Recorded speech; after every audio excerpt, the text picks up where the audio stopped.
morning, good afternoon, good evening. Welcome back sa ating channel na It's a Trap. So ito yung update sa ating mga ping or pingikula butterworts. Ayan. So unahin na natin dito kay pingikula agnata kasi ito yung pinakamalapit sa atin eh.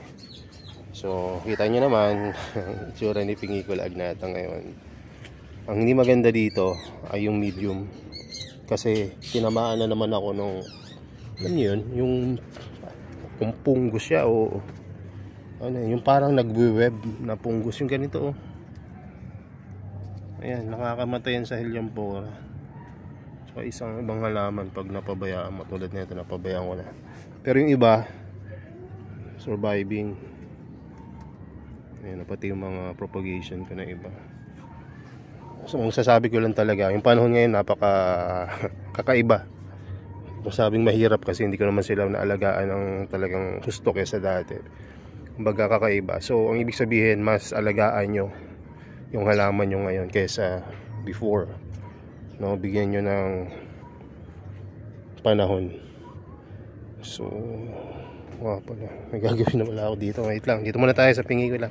So ito yung pingikula agnata ngayon. So ayan, dami na oh. Kasi yung ginagawa ko dito, once na nag-fully ano na sila, rosette, magpo-propagate ulit ako ng mga panibago. Tulad nito, may mga bago akong propagation bukod sa dati. So yun, nag-i-strike naman kahit ang pangitan ng medium ko. Ayun ang kagandahan talaga ng fully acclimated na mga pingikula. Hindi siya ganun kaarte. Pag lalo mong inaalagaan doon, mas mahirap eh. Base doon sa mga kakilala ko na yun, nag-alaga. Masyado nilang binaby. Ayun, mas madaling namamatay. Ito, hindi ko naman pinababayaan talaga ng itong pingikula. Actually, mas alaga ko nga ito kaysa sa ibang halaman. Pero yung bawa, medium, hindi ko pahirapan yung sarili ko na lalagyan ko pa ng buhangin o kaya kung ano man na dry kasi nga mas nakikita ko na mas mataas yung success rate nila sa sphagnum moss na pure. Dahil mainit sa lugar ko, mas effective sa akin na gumamit ng sphagnum moss na pure kasi mas madaling matuyo yung medium dito kung gagamit ako nung sand or nung perlite, pure perlite. Sa pag-sphagnum, kahit na ito umangat na tong propagation ko na to at napakaliit lang yan na daan, pero nag-strike pa rin kasi bakit? Basa yung medium. So nape-preserve niya yung halaman dahil nasusupply niya ng moisture sa mainit na lugar. So yung init naman, nakatulong naman siya para mas mabilis na makakain yung halaman through photosynthesis. Kasi kahit carnivorous plant tong ping, alam nyo ba, kahit yung mga Venus flytrap na yan, Nepenthes, nagpo-photosynthesis rin yan kahit na kumakain sila. Baga, vitamins lang nila yung mga insekto. So, sumunod itong Agnata ex photosciensis. Ayan, tsura nyo. So, maraming tatanong, ano pagkakaiba ng Agnata sa Agnata ex photosciensis? Bukod sa crossbreed siya na Agnata, kung mapapansin nyo yung dahon ng agnata, yun o, titigan nyo ha. So ayun yung dahon niya. Tapos ayan, bukod sa medyo mas mataba at parang hélice ng electric fan yung agnata, ito namang Agnata ex photosciensis, mas manipis yung dahon niya, saka mas mabilog. Actually, mas makulay itong photosciensis kaysa agnata. Kasi ito halos nag-yellowish siya na green. Parang apple green ganun. So, ayan yung Agnata ex photosciensis.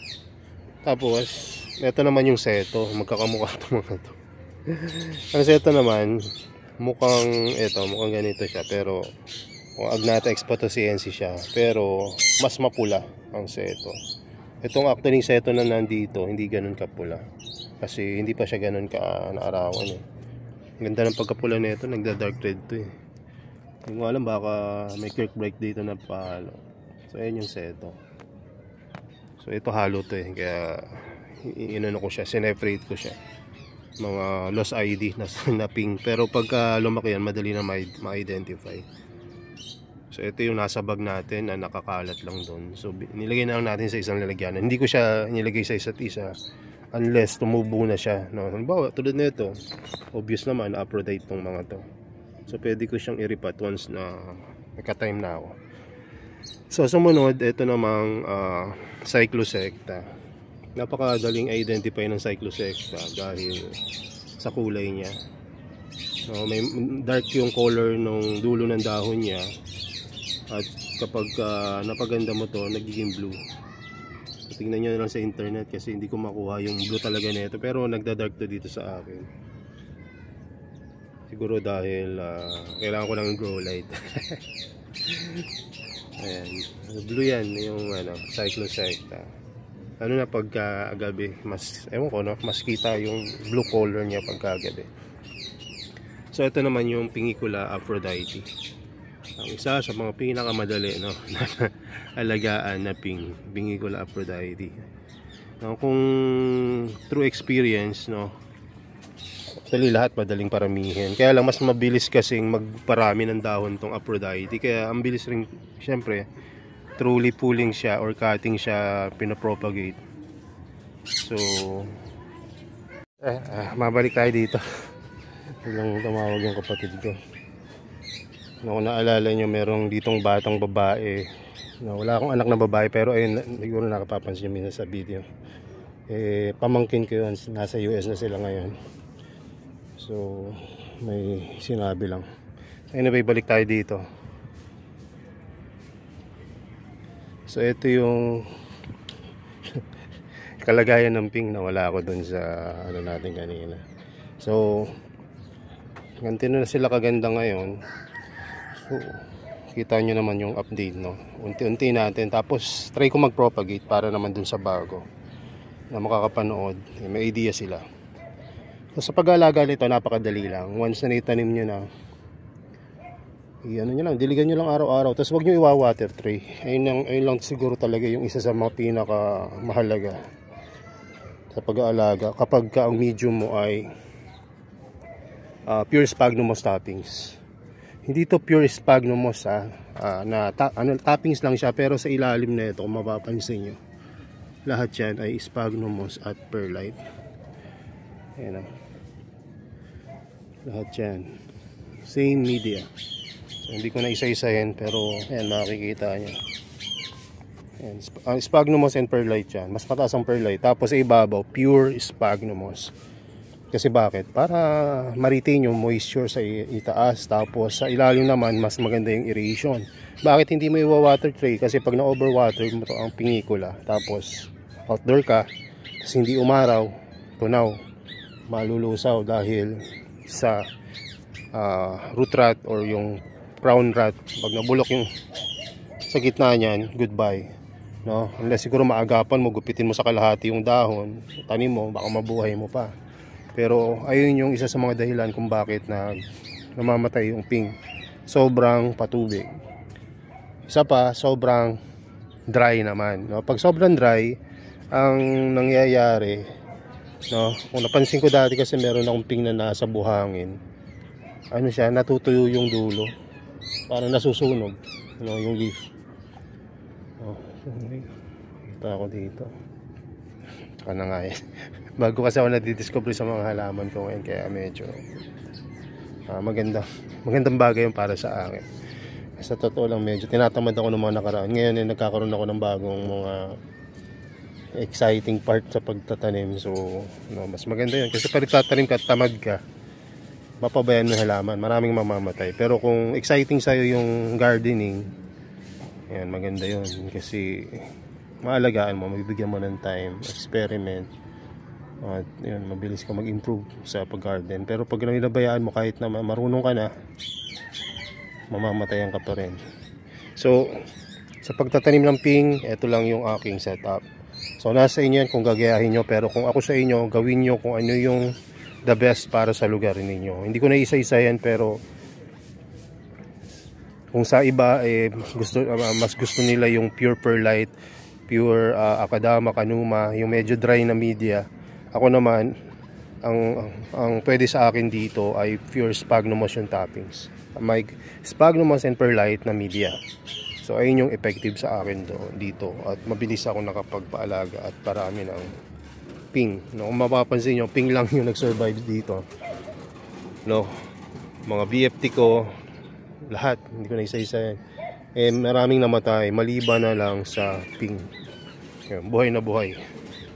So, matibay yung ping ones na maayos yung pag-alaga mo. Hindi mo siya ganun kaarte. So, sa propagation naman, napakadali. Napakarami ko ng video sa propagation ng ping. So, try natin mag-propagate. At sa pag-propagate ng ping, hindi mo kailangan yung malaki na agad yung propagate mo. Pwede ka mag-umpisa sa maliit, no? At mag-strike yan. Ang advantage lang kapag sa malaki ka nag-start, mas malaki yung plantlets na lalabas kasi maraming energy siya naka-store sa leaf niya. So let's try na mag-propagate, no? Itong malaki na to, bawasan natin siya ng leaf. Ayan. So paano mo itatanim yan? Patong mo lang. Ganun kadali. Patong mo lang, hanap ka ng lugar na tingin mo yan, ganyan lang, oh. Tinanim mo lang yung dahon, no? Pwede mo ring ihiga, pero mas okay yung ganyan kasi saan ba tutubo yung plantlets? Doon sa dulo niyan. Tingnan mo niyo yung mga propagation natin. Ayan, sa dulo lang ng leaf siya tutubo. Ayan. So walang problema kung ibaon mo yan kasi lalabas rin yan sila. Ayan. So ganyan lang ang pagpropagate. So kahit na maliit na halaman, bawa maliit lang yung nabili nyo, kahit maliit yan, pagka tinanim mo yan, tutubuan pa rin yan. Kaya ganyan kadaling mag-propagate namin. So kahit na yan, bawa naputol nyo, pag gahilan nyo hindi sumama yung pinakadulo, tinanim nyo, ganito naman magiging itsura. Hindi ganun kabilis lumaki, pero buhay pa rin, diba? So pero mas maganda kung buong leaf kasi mas malaki, mas mabilis ang tubo. Yan, minsan nga malaki na yung halaman, nandun pa yung leaf, buhay pa yung propagation nyo. So ganyan lang. So kapag ganito na kaganda yung halaman nyo, pwede nyo nang paarawan kasi mas maaraw, mas makulay sila. Ang ano ko lang sa inyo, paalala, kapag inilipat nyo sila, mas i-diligan nyo, i-mist nyo ng much often kung kailangan. Basta keep the media moist, huwag yung masyadong basang-basa. Hindi siya mahirap alagaan ng ping. Tapos huwag nyo hayaan matuyo ng husto, kasi pag natuyo ng husto yun, ako masisisi talaga kayo. Kasi kapag natuyo, kahit ano namang halaman, ayun, puno ng tubig. Parang puno ng tubig kasi itong ping, parang siya, succulent, okay lang, di ba, na matuyuan. Pero itong ping hindi. Pag natuyong-tuyo na, lalo na yung medium, alam niyo yung tuyo na sphagnum moss, kapag hinawakan nyo, sobrang gaan, ganun. Pag ganun na yung sphagnum moss, hindi nyo nadiligan, patay na yung ping nyo. Na maaring may mabuhay pa na pailan-ilan na nakabaon sa sphagnum. Pero sayang naman, di ba, kung ganito nakaganda yung ping nyo, tapos mamatay lang. Nangyari na kasi sa akin yun dati. Hindi ako naka-water tray, hindi rin nakapatong sa styro yung aking ping, tapos napabayaan ko doon sa pinakadulo kung saan nandun yung mga BFT ko. Nadidiligan ko naman siya, pero hindi ganun ka-regular, so nag-dry, yun, namatay. So may mga natirang ilan-ilan, eto na nga yung ilan-ilan na yun. Ngayon, hindi na sila ilan-ilan, marami na sila. Ganun kadaling mag-alaga ng ping. Pero yun nyo, bibili kayo ng isang halaman, or kung meron kayong isa ng halaman, gagawin nyo lang ganyan, tapos tusok nyo lang, diba? Patusok-tusok lang. May bumili nung last 2 weeks ng ping, tapos tinuruan ko siya kung paano mag-propagate. So tinanggalan ko ng isang leaf, tapos nilagay ko dito. Tingnan natin kung may strike na to.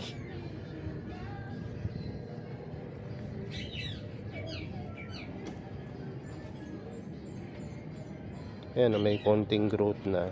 Bunutin natin ha. Ayan, may tigyawat na. Tigyawat. Kalos yung tawag yan. Sa dulo. Hindi natin makita, no? Mugasan natin. Para mas makita niya. Ito lang naman. Huwag nyo gagawin to kapag ka napropagate kayo, yung pabunot-bunot. Pero dahil for educational purpose, no? Ma-zoom lang gusto. Ayan, meron na siyang konting umbok. Yung konting umbok na yan, tawag dyan kalos. So, main yung magiging bagong halaman mo, plantlets. So, tingnan nyo, mas matagal yung pagtubo niya dahil yung medium neto is sphagnum moss and perlite. Wala siyang pure sphagnum moss sa ibabaw. Tsaka, mas mainit dun sa loob. Sa labas. Dito sa loob, mas less yung hangin. Pero tingnan nyo, buhay pa rin to. Aphrodite. Tatanim ko ngayon siya dito. Ayan. So mataas yung chance na mas mabubuhay siya dito sa lugar na to. Niligay ko lang doon kasi sabi ko, pinapaso ko. Binigyan ko siya ng free na Aphrodite. Isang Aphrodite, binigyan ko siya ng another one na free. Kasi marami silang binili na plants. So yung tinanggal ko na leaf kaya ilagay ko doon sa lalagyan niya. Magmumukhang salad na yun. So nilagay ko na lang dito. Pero yun, 2 linggo na lumipas pero buhay pa rin yung halaman. So ganun kadaling i-propagate yung pinikula. So dito medyo kinakabahan ako dito sa propagation ko na bago. Ito pa naman iilalim. Ang gagawin na lang natin ganito. Wait. So dito natin siya, itong mainit na lugar, lagay natin itong isa. Ayan. Diba? So nandito siya sa less na init na lugar. So hopefully mabuhay itong mga propagation natin. Ano yan, labis siya. May video tayo niyan bago itong ping. So in-update ko lang kayo sa ping para dun sa mga gustong bumili, no? Naka-sale to ngayon sa Shopee. So napakamura ngayon ng ping dahil nag-sale tayo. So dun sa mga naghihintay sa magandang quality ng ping, tapos mura pa, ayan, bumili na kayo ngayon kasi syempre pagka natapos yun, no? Ang discount pa lang ngayon ay 20% discount. Tapos kung meron pa kayong Shopee free shipping, di ba? Yun. Hindi 400 lang kung cyclosecta or setos. Tapos kung Aphrodite naman, magkano lang lalabas yan? Hindi ko alam. Siguro nasa 300 plus. So, maliit lang ko yung kinikita ko dyan. Pero at least mabawasan tong mga propagation natin. Bakit pa tayo nag-propagate kung hindi natin i-out, diba? So ayan. Ayan lang yung update sa ping. Napakadaling alagaan. Kung may tanong pa kayo, mag-message lang kayo or mag-comment. Napakaganda ng ping. Madaling alagaan. Carnivorous plant. Pwede sa indoor, outdoor, grow light. So ayan, ayun lang muna. Mamaya na tayo magmahaba kasi unti-unti natin yung isa-isang mga helium po, isa-isang carnivorous plant. Yun lang, God bless, bye bye.